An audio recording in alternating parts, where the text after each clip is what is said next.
Okay friends, good evening. Guidance coaching की online platform पर आप सभी का बहुत बहुत स्वागत है। हम यहाँ पर आज जिस बिंदु पर चर्चा करेंगे वो है संविधान। और संविधान का जो मूल टॉपिक है आज वो है जो संविधान का जिस टॉपिक पर हमें चर्चा करनी है वो मूल अधिकार। यहाँ पर हम समानता और स्वतंत्रता दो अधिकारों पर चर्चा कर चुके हैं। आज हम चर्चा करेंगे शोषण के विरुद्ध अधिकार पर। आगे शुरू करने से पहले आप हमारे इस YouTube चैनल को लाइक कर दें, सब्सक्राइब कर दें, शेयर कर दें, ज्यादा से ज्यादा दोस्तों तक अपने पहुंचाएं भाई। ठीक, आइए आगे बढ़ते हैं। देखिए,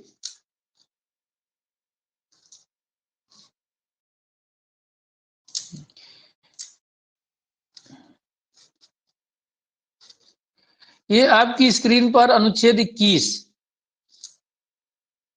हाँ बिल्कुल 23 और 24 पढ़ेंगे आज हम। ठीक, अनुच्छेद 21 में पहले हम देखते हैं, इसके पहले थोड़ी सी पीछे से लेते हैं। ठीक, देखिए अनुच्छेद इसका मैंने बताया था कि कहानी के रूप में आप लर्न कर लेना अनुच्छेद 19 से 22 तक। जैसे 19 में 6 प्रकार की स्वतंत्रता की बात की गई। कितने प्रकार की स्वतंत्रता की? 6 प्रकार की स्वतंत्रता की बात 19 में की गई है। ठीक है, कितने? 6 प्रकार की स्वतंत्रता की बात की गई है। ठीक, कौन कौन सी है? देखिए, वाक्य एवं अभिव्यक्ति की स्वतंत्रता, इसी में चुप रहने का भी अधिकार है, जीवन साथी चुनने का अधिकार है, और प्रेस की स्वतंत्रता का भी इसी में समाहित किया गया है। ठीक, आप शांतिपूर्ण कहीं पर जो है सम्मेलन कर सकते हो, संघ बना सकते हो, भारत के किसी जगह राज्य में भ्रमण कर सकते हो, और क्या कर सकते हो, कहीं बस सकते हो, और व्यापार करने की स्वतंत्रता है। इतनी स्वतंत्रता आपको अनुच्छेद 19 में है। ठीक, अब आगे बढ़ते हैं हम। अनुच्छेद 20 में क्या है? अपराधों के लिए दोष सिद्धि के संबंध में संरक्षण। अर्थात अनुच्छेद 20 ये कहता है कि किसी व्यक्ति को जबरन अपराधी नहीं माना जाएगा, जबरन अपराधी नहीं बनाया जाएगा जब तक वो किसी नियम या कानून का उल्लंघन नहीं करता है। जब तक नियम नहीं तोड़ता है तब तक उसे अपराध के लिए जो है अपराधी नहीं घोषित किया जाएगा। और 20 के 2 में है, और किसी भी व्यक्ति को चाहे जो भी एक बार अपराध करने के लिए केवल एक बार सजा का भागीदार होगा। ऐसा नहीं है कि एक बार चोरी कर लिया कोई तो जब देखो किसी ने चोरी कहीं और हो पकड़कर उसे बंद कर दो, क्योंकि भाई चोरी के नाम उसी से जुड़ गया है। हालांकि होता यही है समाज में। ठीक है, लेकिन संविधान हमारा ये कहता है कि एक अपराध के लिए केवल एक ही बार दंडित किया जाएगा। ठीक, अनुच्छेद 3 में है कि किसी भी 20 के 3 में है, किसी भी व्यक्ति को जबरन अपने विरुद्ध अपराध करने के लिए नहीं तुम किए हो, उसे गवाही नहीं दी जाएगी। ठीक है, उसे गवाही देने के लिए बाध्य नहीं किया जाएगा। पुलिस वाले क्या कहते थे, मान लो तुम, पहले पीट उठ करके क्या करते थे, मनवा देते थे। ठीक, तो इसके लिए क्या हो गया, इसके लिए संविधान में हमारे दिया गया है। आगे है प्राण एवं दैहिक स्वतंत्रता का अधिकार। तो आप सभी लोग जानते हो अनुच्छेद 21 में है। और 21 में ही है, क्या है, गरिमापूर्ण जीवन। विदेश जाने का अधिकार भी इसी में समाहित किया गया है। मेनका गांधी केस में आप लोग ये जानते रहिएगा, विधि सम्यक प्रक्रिया था। किसी भी व्यक्ति को उसके प्राणों से तभी वंचित किया जा सकेगा जब वो किसी न किसी विधि का क्या करता होगा, उल्लंघन करता होगा। जब तक वो व्यक्ति किसी विधि का उल्लंघन नहीं करता है तब तक किसी को उसके प्राणों से वंचित करने का अधिकार किसी को नहीं है। ठीक, यहाँ पर हम लोग चर्चा कर चुके थे। आप देखेंगे अनुच्छेद 21 में गरिमापूर्ण जीवन का भी अधिकार है, गोपनीयता का भी अधिकार है, भोजन का भी अधिकार है, रोजी रोटी का भी अधिकार है, और स्वच्छ पर्यावरण का भी अधिकार है। आगे बढ़ते हैं, ये थोड़ा सा रिवीजन हम कर दे रहे हैं आप लोगों का। देखिए अनुच्छेद 21 में ये बहुत महत्वपूर्ण है आपकी परीक्षा की दृष्टि से। अनुच्छेद 21 का क्या है? इस अनुच्छेद को 6वें संविधान संशोधन द्वारा, आप सभी को पता है, जोड़ा गया। सूचना पाने का अधिकार, विदेश जाने का अधिकार, ये में क्या क्या है? सूचना पाने का अधिकार है, विदेश जाने का अधिकार है, और 6 से 14 वर्ष की आयु के सभी बच्चों के लिए प्रारंभिक एवं अनिवार्य शिक्षा का अधिकार है। कि मूल अधिकार हो गया। अब 6 से 14 वर्ष तक के जितने भी बच्चे होंगे उन सभी को क्या किया जाएगा, अनिवार्य शिक्षा का अधिकार है। प्रारंभिक एवं अनिवार्य शिक्षा का अधिकार दे दिया गया हमारे संविधान के द्वारा। अभी बताओ, कभी प्राइमरी की शिक्षा को टीचर वैकेंसी कभी समाप्त की जा सकेगी? कभी नहीं बंद की जा सकती है। सरकार, बहुत सारे लोग आए समय पे कहते रहते हैं कि अब तो प्राइमरी के टीचर को प्राइवेट निजीकरण कर दिया जा रहा है। तो निजीकरण कभी नहीं हो सकता है, क्योंकि ये अनिवार्य है। विदेश से बहुत सारे ऐड मिलते हैं इस पर, बहुत सारा जो है पैसा आता है खर्च करने के लिए। ठीक। कुछ दशाओं, अनुच्छेद 22 में क्या है? कुछ दशाओं में गिरफ्तारी के संबंध में संरक्षण है। क्या कुछ दशा में क्या है कि किसी भी व्यक्ति को कब गिरफ्तार कर सकते हो, उससे संरक्षण है। क्या संरक्षण है? गिरफ्तार किए जाने, गिरफ्तारी का कारण जानने का अधिकार। किसी भी व्यक्ति को सामान्य दंड विधि के अधीन गिरफ्तार किए जाने पर निम्नलिखित अधिकार है। क्या कौन कौन सा है? गिरफ्तारी का कारण जानने का अधिकार है, अपना वकील चुनने का अधिकार है, 24 घंटे में मजिस्ट्रेट के सामने उपस्थित होने का अधिकार है। और किसको नहीं दिया गया ये अधिकार? यह अधिकार विदेशी शत्रुओं की गिरफ्तारी में प्रदान नहीं किया गया। 44वें संविधान संशोधन द्वारा 1978 में निरोध की अधिकतम अवधि 3 माह से घटाकर 2 माह कर दी गई है। हालांकि आपके लिए उतना इंपॉर्टेंट नहीं, लेकिन पीसीएस में ये प्रश्न बहुत इंपॉर्टेंट रहता है और यहाँ से प्रश्न बनते हैं। ठीक है। अब अगला जो महत्वपूर्ण अधिकार है, ये आपकी एग्जाम के लिए वेरी वेरी इंपॉर्टेंट है और यहाँ से अनुच्छेद से प्रश्न बनता है आपके यहाँ। आइए देखते हैं क्या है इसमें। ठीक। इसमें शोषण के विरुद्ध अधिकार। क्या है? शोषण के विरुद्ध अधिकार। अनुच्छेद 23 और 24 दो है। आपको एकदम दिमाग में आपके बैठ जाएगा। देखिए 23 में क्या है? मानव दुर्व्यापार, अर्थात मानव का किसी प्रकार का दुर्व्यापार नहीं किया सकता। किसी से जबरदस्ती श्रम न कराया जाएगा, बेगारी नहीं कराई जाएगी, बलात् श्रम नहीं होगा, कपरसेद किया गया है। अगर इस पर कोई जबरदस्ती कराता है तो उसे क्या माना जाएगा? अपराध माना जाएगा। तो मानव दुर्व्यापार, बेगार, बालाश्रम, ये सब किस अनुच्छेद में है? अनुच्छेद 23 में है। ठीक। अर्थात किसी भी व्यक्ति के साथ जबरदस्ती उससे कोई वर्क नहीं कराया जा सकता है। अगर कोई कराता है तो उसमें क्या हो जाएगा? उसे दंडित माना जाएगा। मानव दुर्व्यापार में क्या क्या शामिल है भाई? देख लीजिए। किसी भी पुरुष या महिला या बच्चे को वस्तु नहीं समझा जाएगा, अर्थात उसकी खरीद फरोख्त नहीं की जाएगी। पहले क्या होता था कि दास प्रथा चलती थी और अफ्रीकी दासों को, अफ्रीकी लोगों को ले जाकर के अमेरिका में बेच दिया जाता था। बहुत जगह दास व्यापार का बहुत बड़ा धंधा होता था। लेकिन अब क्या हुआ? इसका उन्मूलन हुआ। 1843 में ही दास प्रथा का क्या कर दिया गया? अंत कर दिया गया। 1843 से ही, नोट कर लीजिएगा, भारत में दास प्रथा का अंत कब किया गया? 1843 में। यहाँ किनारे लिख दे रहा हूं, 1843 में दास प्रथा का क्या कर दिया गया? अंत कर दिया गया था। हाँ, और देखिए, महिलाओं एवं बच्चों का अनैतिक दुर्व्यापार एवं वेश्यावृत्ति, इन सब चीजों से क्या किया गया है? अनुच्छेद किस अनुच्छेद में मनाही है? अनुच्छेद 23 में मनाही है। देवदासी एवं दास प्रथा, इन सब का क्या किया गया? इसमें अपराध घोषित किया गया कि इस रूप में किसी को। तो मानव दुर्व्यापार मानव से संबंधित है। इसमें एज लिमिट नहीं है, जिसमें वो अनुच्छेद कौन सा है? 23 है। इसमें एज लिमिट नहीं है। ठीक है। तो मानव से संबंधित। और 24 कैसे संबंधित है? 24 क्या है? बच्चों से। तो बच्चों चा इसमें भी है और अनुच्छेद 14 में भी चा है। तो दोनों चा बच्चों और चा दोनों जोड़ लीजिए, बच्चों और चा दोनों में है, तो आपको नहीं बुलाएगा। 24 और 24 में भी चा है, तो चा ट्रिपल चा हो गया आपके पास भाई। अनुच्छेद 24 में 14 वर्ष से कम उम्र के बच्चों, ठीक, 14 वर्ष से कम आयु के बच्चों को। तो बस इतना ही आपको बैठ गया अगर दिमाग में 3 चा, तो आपको कोई दिक्कत नहीं होगी, कभी भी गलत नहीं होगा। क्योंकि जब एग्जाम में आ जाता है बच्चों से संबंधित कौन है, मानव से संबंधित कौन है, तो अक्सर गलती करते रहते हैं। अब आप लोग कंफर्म एकदम ना, मानव दुर्व्यापार आएगा तो अनुच्छेद कौन सा होगा? बताओ, इसी वक्त बताओ। मानव दुर्व्यापार, क्योंकि ये आपकी परीक्षा में आता है, यहां से प्रश्न बहुत बार आता है, इसलिए मैं इस पर चर्चा कर रहा हूं इतनी। मानव दुर्व्यापार 23 में, बिल्कुल रिंकी जी, मानव दुर्व्यापार 23 में है। बिल्कुल अच्छे जी, आप सब एकदम सही बता रहे हैं। और जो है बच्चों से संबंधित कारखानों में या खतरनाक कारखानों में नहीं लगाया जाएगा। बच्चों की सुकमूलता 24 में। बिल्कुल, आप लोग मेरे साथ लर्न करते हुए चलो। मैंने बताया कि जितना अनुच्छेद लर्न करा दूंगा उससे बाहर आपकी परीक्षा में नहीं आएगा। जब आएगा तो सबका गलत होगा। मान लेना कोई नहीं सही कर पाएगा, तुक्का से भले सही कोई सही कर ले। ठीक, तो क्या है, कारखानों में बालकों के नियोजन पर प्रतिबंध है। 14 वर्ष की कम उम्र के बच्चों को नहीं लगाया जाएगा।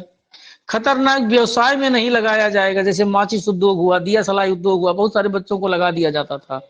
अगर पकड़े गए तब क्या हुआ, 2 वर्ष की सजा होगी। अगर ऐसे उद्योगों में लगाया गया है तो 2 वर्ष की सजा होगी प्लस 50,000 का जुर्माना होगा। तो दोनों भरने के लिए तैयार रहो भाई। पहले क्या होता था, होटल वगैरह में क्या होता था, होटल में जो है बच्चों को लगा दिया जाता था। कपकपाती ठंडी है और उसी में बर्तन धुल रहे हैं, उनका बचपना है, अभी खेलने कूदने का है, लेकिन क्या कर रहे हैं, बर्तन साफ कर रहे हैं। उसके बदले में मिलता क्या उन्हें, केवल भोजन मिलता है, वो भी थप्पड़ खा करके मिलता है। सोचिए कितनी बड़ी चीज है। आगे आइए, तो ये दोनों अनुच्छेद लर्न हो गए आप लोगों को, कोई दिक्कत तो नहीं है। अगला है धार्मिक स्वतंत्रता का अधिकार। क्या है, धार्मिक स्वतंत्रता का अधिकार। किस अनुच्छेद से किस अनुच्छेद तक है, अनुच्छेद 25 से 28 तक है धार्मिक स्वतंत्रता का अधिकार। देखिए मैं 2 चीजें बताना चाह रहा था आपको। आपके जो मूल अधिकार हैं, अगर इनको मोटा मोटा आप डिवीजन कर दोगे तो ये केवल 2 भागों में बढ़ जाते हैं। एक समानता का अधिकार है, बहुत ऊंची चीज बता रहा हूं ये, एक समानता का अधिकार है और दूसरा स्वतंत्रता का। जो 6 अधिकार हैं इसी दोनों में क्या हुए हैं, बटे हुए हैं। या तो वो समानता की श्रेणी में आते हैं या तो स्वतंत्रता की श्रेणी में आते हैं। ठीक, बाकी और कोई अधिकार नहीं एक प्रकार से। जैसे बाल श्रम हुआ तो भी समानता की श्रेणी में आ रहा है। स्वतंत्रता, अब धार्मिक स्वतंत्रता है, चाहे स्वतंत्रता कह लो चाहे धार्मिक स्वतंत्रता कह लो, तो 2 अधिकारों में बटे हुए हैं सारे अधिकार। ठीक, मूल रूप से। अब उसको हम लोग, ये बात दूसरी है कि उसको अलग अलग अधिकार बांट करके अध्ययन करते हैं। तो धार्मिक स्वतंत्रता का अधिकार पहले तो ये लर्न करो कि अनुच्छेद 25 से 28 तक है। 25, 26, 27, 28, तो कितने अनुच्छेद में है, 1, 2, 3, 4। कितने अनुच्छेद में भाई, 4 अनुच्छेद में। एकदम लर्न करते हुए चलिएगा, क्योंकि फिर नहीं लर्न करने का मौका मिलेगा। हालांकि मैं अभी आप लोगों को यही सब बार बार बताऊंगा, बार बार पढ़ाऊंगा, टेस्ट लूंगा, सारी चीजें करूंगा। अभी संविधान से भी टेस्ट होगा आप लोगों का। टेस्ट की प्रक्रिया चल रही है, थोड़ी व्यस्तता आ गई इस समय, जिसके कारण थोड़ा सा जो है समय कम मिल पा रहा है, लेकिन होगा पूरा कार्यक्रम एग्जाम के पहले। ठीक, हाँ, आपकी परीक्षा से पहले सब कुछ हो जाएगा एकदम। तो अनुच्छेद 25 में क्या है, अंतःकरण की और धर्म को अबाध रूप से मानने, आचरण एवं प्रचार करने की स्वतंत्रता है। ये लाइन याद करना, अंतःकरण की, आपका मन जो कह रहा है उस धर्म को आप मान सकते हो। मन जो कह रहा है, हिंदू धर्म मन कर रहा है हिंदू धर्म, ईसाई धर्म मन कर रहा है ईसाई धर्म, जैन धर्म मन कर रहा है जैन धर्म। अब यहाँ पर हम धर्म कह रहे हैं लेकिन पंथ है, आप ध्यान में रखिएगा। बौद्ध धर्म का मन कर रहा है बौद्ध धर्म, इस्लाम धर्म का मन कर रहा है इस्लाम धर्म। जो भी है, आप जो भी आपकी अंतःकरण की, जो भी आपकी अंतरात्मा कह रही है, उस धर्म को मान सकते हो, उसका प्रचार कर सकते हो, उसके अनुसार वेशभूषा पहन सकते हो, उसके अनुसार जो है जो भी कार्य हैं वो कर सकते हैं। ऐसा मूल अधिकार है आपका, उसमें कोई किसी भी प्रकार का प्रतिबंध नहीं लगा सकता है। ना तो सरकार लगाएगी, ना तो कोई व्यक्ति लगाएगा। अगर सरकार उस पर किसी प्रकार का प्रतिबंध लगाती है या कोई व्यक्ति प्रतिबंध लगाता है तो आप कहाँ याचिका दायर कर सकते हो, रिट कहाँ दायर करोगे, सीधे बताओ भाई, कहाँ दायर करोगे सीधे रिट?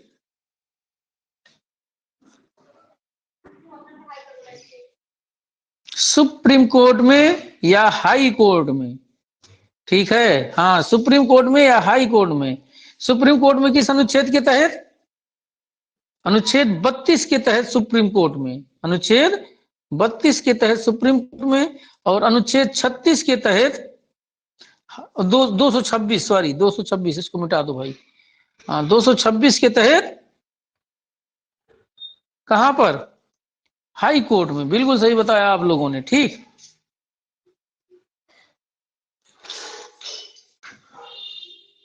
हाँ, तो अनुच्छेद 32 के तहत सुप्रीम कोर्ट में और अनुच्छेद 226 के तहत हाई कोर्ट में।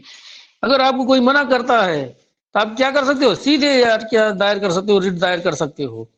सिखों को कृपण धारण करने का अधिकार है। इसी के तहत सिख जो तलवार लेकर चलते हैं, एक छोटी सी तलवार रहती है इतनी बड़ी सी, और उसको क्या रहता है, हमेशा टांगे रहते हैं, तो इसी के तहत है। हिंदुओं में, अच्छा हिंदू किसे कहा गया है अब यहाँ पर देखिए, हिंदुओं में जैन आते हैं, बौद्ध आते हैं, सिख आते हैं, 3 शब्द है।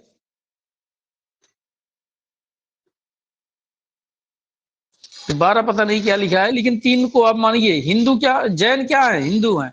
सिख क्या है, हिंदू हैं। बौद्ध क्या है, हिंदू हैं। अभी अल्पसंख्यक भी हैं, जानते रहिए, इन्हें अल्पसंख्यक का भी दर्जा जैनियों को दे दिया गया है, ठीक है। हाँ, अल्पसंख्यक पे बाद में चर्चा करेंगे। तो आपसे कभी कभी ये भी पूछ लिया जाता है कि निम्न से कौन सा हिंदू वर्ग में नहीं आता, तो ये सब हिंदू हैं, ठीक है। तो अनुच्छेद 25 में क्या है, अंतःकरण है, यही से चालू करिए। अनुच्छेद 25 अंतःकरण की स्वतंत्रता, एक शब्द लर्न करिए, बस एक शब्द से आपका लर्न हो जाएगा। अनुच्छेद 26 में क्या है, प्रबंध है, मैनेजमेंट है, मैनेजर बन जाइए। अनुच्छेद 26 में क्या है, किसी भी धर्म के मैनेजमेंट करने की जो है, जो प्रबंध करने की स्वतंत्रता है, किस अनुच्छेद में है,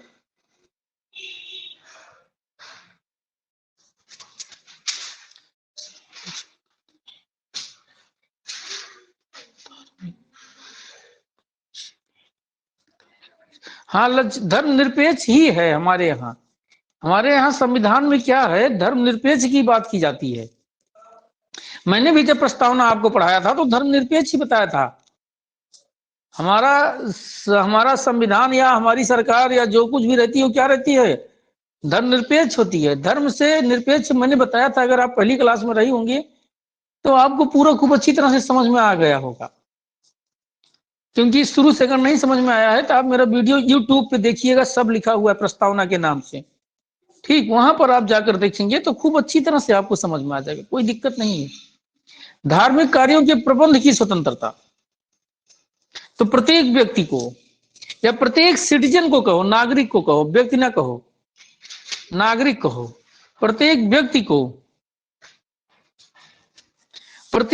को अपने मनपसंद के धर्म को प्रबंध करने की स्वतंत्रता है। हिंदू धर्म है तो हिंदू धर्म का कोई मंदिर स्थापित कर सकते हैं और वहां का मैनेजमेंट हम देख सकते हैं, वहां पे हम व्यवस्था बना सकते हैं, ये मुझे अधिकार है। जो भी जिस धर्म में है उसको उसका मूल अधिकार है, उसे दिया गया है किसी भी धर्म के प्रबंध की स्वतंत्रता। प्रबंध शब्द मत भूलना, बस मैनेजमेंट, उसमें अंतःकरण मत भूलना। 25 में एक एक शब्द का ट्रिक बता रहा हूं, इतना लर्न नहीं कर पाओगे, लेकिन एक तो आपके दिमाग में बैठ ही जाना चाहिए। 26 प्रबंध, 25 क्या है, अंतःकरण की स्वतंत्रता। लोक व्यवस्था, सदाचार, स्वास्थ्य के अधीन रहते हुए धार्मिक प्रयोजन के लिए संस्थाओं की स्थापना की जा सकती है। धार्मिक कार्यों का प्रबंध किया जा सकता है। जंगम या स्थावर संपत्ति अर्जन और स्वामित्व एवं ऐसी संपत्ति के विधि के अनुसार प्रशासन चलाया जा सकता है। अनुच्छेद 25 में जहां व्यक्ति को धर्म की स्वतंत्रता प्रदान करता है, वहीं 26 धार्मिक समुदाय को से संबंधित है। 25 में क्या है, व्यक्ति को और धार्मिक समुदाय, भाई मंदिर कोई एक व्यक्ति अकेले देख नहीं सकता है, उसमें कई लोग होने चाहिए, ठीक, हाँ कई लोग होने चाहिए उसमें, तभी तो मंदिर पूरा अच्छी तरह से प्रबंध हो सकेगा उसका। तो समुदाय पूरा आ जाता है, जिस धर्म से आप हैं उस सभी लोगों को उसमें जोड़ दिया जाता है। अनुच्छेद 27 क्या है, किसी विशिष्ट धर्म की वृद्धि के लिए करों के संदाय के बारे में स्वतंत्रता। आप स्वतंत्र हैं किसी भी धर्म की वृद्धि के लिए कर नहीं देने के लिए। आपका मन कर रहा है, आपके ऊपर टैक्स लगाया जा रहा है, तो आप टैक्स दीजिए या ना दीजिए, ये आपके ऊपर है। कोई आपको जबरदस्ती ये नहीं कह सकता नहीं भाई हमें इस धर्म का प्रसार करना है और आप हमें टैक्स दीजिए। सरकार ऐसा नहीं करेगी, ना कोई करेगा। आप स्वतंत्र हैं, आप चाहें तो किसी धर्म का प्रसार के लिए पैसा दे सकते हैं, चाहे तो नहीं दे सकते हैं। किसी व्यक्ति को ऐसे करों के भुगतान के लिए बाध्य नहीं किया जा सकता। देखिए इस अनुच्छेद में आगे है, किसी भी नागरिक को ऐसे करों के भुगतान के लिए बाध्य नहीं किया जाएगा कि, और न ही सरकार के द्वारा किसी विशेष प्रकार के धर्म की वृद्धि के लिए सरकारी पैसों का प्रयोग किया जाएगा, ठीक। हाँ, ये इतनी चीजें आप लोगों को लर्न हो गई होंगी अब। कोई दिक्कत? अनुच्छेद 28 में क्या है? राज्य निधि से पूर्णता पोषित किसी भी शिक्षा संस्थान में धार्मिक शिक्षा नहीं दी जाएगी।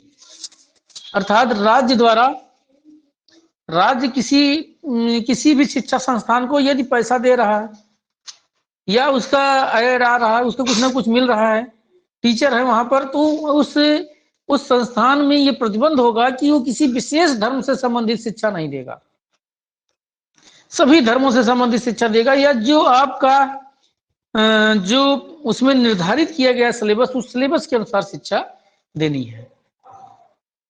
ठीक। राज्य द्वारा मान्यता प्राप्त या आर्थिक सहायता प्राप्त शिक्षण संस्थानों में किसी व्यक्ति को किसी विशेष धर्म को ग्रहण करने के लिए बाध्य नहीं किया जाएगा। तो मैंने बताया आप लोगों को, हाँ, ये धार्मिक स्वतंत्रता है। तो 28 में क्या है? राज्य निधि से पूर्णता, राज्य निधि वाला बस आपको पता होना चाहिए, बस एक शब्द राज्य निधि 28 में। 27 में कोई एक शब्द बताया मैंने? हाँ, अभिवृद्धि, किसी भी धर्म की अभिवृद्धि के लिए कर वाला पता होना चाहिए, क्योंकि कर की बात 27 में ही की जाती है।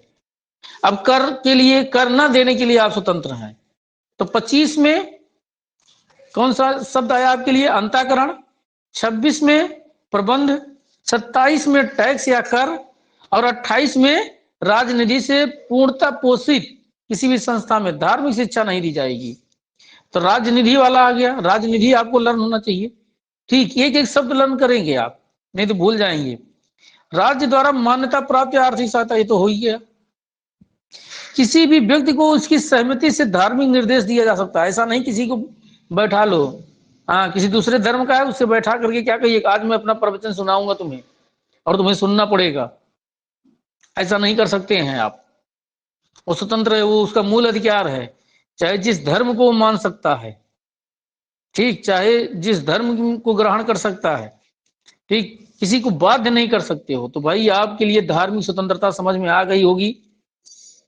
आपकी परीक्षा में जितना आएगा, आगामी जो भी परीक्षा आपकी होने वाली है, जिसमें भी आप इंक्लूड होने वाले हो, यहाँ तक कि पीसीएस तक का जो भी प्रश्न आएगा, सारे प्रश्नों को हम धार्मिक स्वतंत्रता के अधिकार के अंतर्गत यहाँ पर क्या कर लिए, चर्चा किए हैं। आगे बढ़े। शिक्षा एवं संस्कृति का अधिकार, तो दोनों शब्द लर्न करिएगा, शिक्षा एवं संस्कृति का अधिकार। पीसीएस में बहुत बार पूछा जाता है, मेंस में भी पूछा जाता है, लिखने के लिए आता है, आप लोगों के लिए बहुत इंपॉर्टेंट है। ये किस अनुच्छेद में है? 29 और 30। तो ध्यान रखना कि 29 और 30 में है, 28 में नहीं है। ठीक, 25 से 28 तक क्या है? धार्मिक स्वतंत्रता है। और 29 और 30 में क्या है? शिक्षा एवं संस्कृति का अधिकार है। क्या है? शिक्षा एवं संस्कृति का अधिकार है। ठीक, शिक्षा एवं संस्कृति का अधिकार किस अनुच्छेद में है? 29 और 30 में। क्या है? अब इसमें क्या लर्न करना है? एक शब्द है अल्पसंख्यक। अब इसी के द्वारा अल्पसंख्यक, इसको क्यों रखा गया कि इससे अल्पसंख्यक वर्गों के हितों का संरक्षण होगा। अल्पसंख्यक क्या इसे कहते हैं? अल्पसंख्यक उस वर्ग या समुदाय को कहते हैं जिसका उस समाज में बहुत कम लोग रहते हैं। भारत के प्रत्येक नागरिक को अपनी विशिष्ट, हाँ, इसमें क्या कहा गया अनुच्छेद 29 में? भारत का जो प्रत्येक नागरिक है अपनी भाषा, अपनी संस्कृति और अपनी लिपि को बनाए रखने का उसका मूल अधिकार है। हाँ, जैसे हम लोग अवध क्षेत्र के हैं, तो अवधी भाषा को बनाए रखने का हमारा मूल अधिकार है। हम जहां भी जाएं अपनी अवधी में बातचीत कर सकते हैं। अगर हमको कोई मिल गया, हम अगर इस योग्य है, हमारे अंदर ये क्षमता है, तो हम उसके लिए एक शिक्षा संस्थान भी स्थापित कर सकते हैं जिसको भाषा वहां सिखाई जाए, लिपि सिखाई जाए, सारी चीजों का जो है बनाए रखने का अधिकार है। राज्य द्वारा पोषित या राज्य निधि द्वारा सहायता प्राप्त शिक्षण संस्थाओं में प्रवेश के लिए किसी भी नागरिक को धर्म, मूल वंश, जाति, भाषा, लिंग, ये पांचों शब्द आपको लर्न रहना चाहिए हमेशा। अगर कहीं पर भेदभाव या विभेद की बात की जाएगी तो इन्हीं के आधार पर की जाएगी। ये 5 लर्न रहना चाहिए। किसी भी व्यक्ति के साथ किसी भी संस्था में कोई भेदभाव नहीं किया जाएगा। अनुच्छेद 29 भाषाई एवं धार्मिक दोनों अल्पसंख्यकों को संरक्षण देता है। तो देखिए नोट यहाँ पर दे दिया गया है। यहाँ अगर कोई भाषा से अल्पसंख्यक बन रहा है और कोई जो है धार्मिक दृश्य, धार्मिक का मतलब आप समझ लीजिएगा, अल्पसंख्यक बन रहा है, तो दोनों प्रकार के संरक्षण की यहाँ पर क्या की जा रही है? बात की जा रही है। ठीक, दोनों प्रकार के संरक्षण की बात यहाँ पर की जा रही। ठीक, समझ में आ रहा है आप लोगों के? आज मूल अधिकार टारगेट है थोड़ा सा समाप्त कर दिया जाए, थोड़ा सा आगे लेकर चलेंगे। बस अनुच्छेद 30 और 32 पर ले जाकर के रोकेंगे, ज्यादा नहीं पढ़ाएंगे क्योंकि बहुत धीरे धीरे चलेंगे, समय बहुत है हम लोगों के पास। शिक्षण संस्थाओं की स्थापना और प्रशासन, देखिए 29 में क्या है, अपनी भाषा, संस्कृति और लिपि को बनाए रखने का अधिकार। नोट करना, दिमाग में भी नोट करना, 29 में भाषा, संस्कृति और लिपि को बनाए रखने का अधिकार है। और 30 में क्या है, इससे संबंधित, अपनी भाषा, संस्कृति और लिपि से संबंधित किसी भी शिक्षण संस्था की स्थापना कर सकता है, उसका प्रशासन कर सकता है। ये अधिकार दिया गया अल्पसंख्यकों को। भाषा एवं धार्मिक अल्पसंख्यकों को अपनी रुचि के शैक्षणिक संस्थानों की स्थापना एवं प्रशासन का अधिकार दिया गया है। तो भाई अब समझ में आ गया होगा आप लोगों को? नहीं समझ में आया है अभी? समझ में आ गया होगा। ठीक, आगे बढ़ें। इस प्रकार के संस्थानों को सहायता उपलब्ध कराने में राज्य कोई भेदभाव नहीं करेगा। अनुच्छेद 31 के बारे में आप सब लोग खूब अच्छी तरह से जान रहे हैं। अनुच्छेद 31